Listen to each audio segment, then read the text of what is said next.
Podporu v neřešitelných situacích nabízí spolek Egeria. Pomáhá těm, kteří nemají možnosti, sílu nebo finance, nebo jednoduše neví, jak problém vyřešit. Kdy spolek vznikl a proč? Tak náš spolek vznikl v roce 2009 a vlastně vznikl na základě toho, že my jsme už v předešlých letech pomáhali a chtěli jsme si založit už svůj spolek podle našich představ a pomáhat tak, jak to je vlastně postavený až do dneška. Pamatujete si první osobu, které se pomohlo? No, to si pamatuju velmi dobře, my všichni, protože vlastně nám chyběla naše kolegyně Janička Kalová, protože se vybíralo na ní. Ona se vlastně krátce před naším prvním stánkem zranila, takže vlastně se vybíral výtěžek pro ní, protože ona se zranila v obliči a potřebovala hodně nějaký zákrok velký ohledně zoubků. Takže myslím si, že na to nikdy nezapomeneme. Jak spolek Egeria funguje? Spolek Egeria funguje díky pomoci přátel, pekařek a hlavně i naší rodiny, nebo rodiny všech našich pekařek a známých a širokého okolí.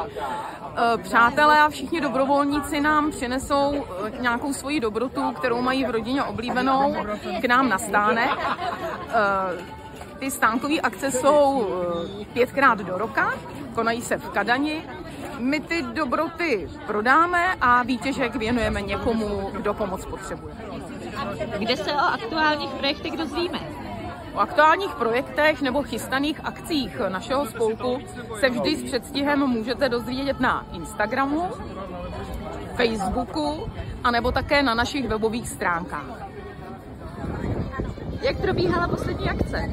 Tak poslední akce probíhala v září, bylo to Vinobraní a tato akce je vždycky nejkrásnější v roce.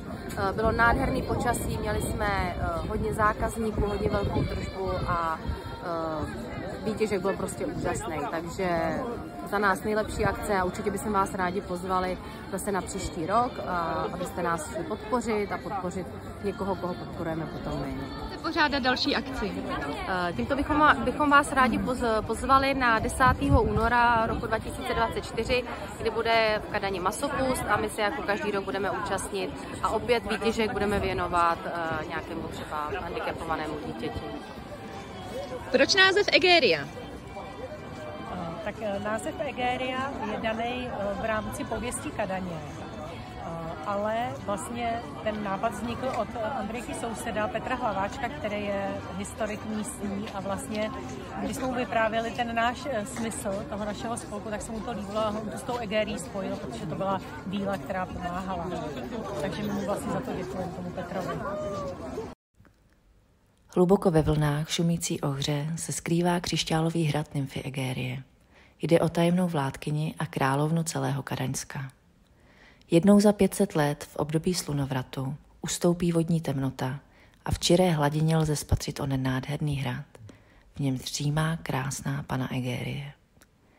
Ta pokyne k otevření hradní brány a vystoupí s družinou ze své vodní říše.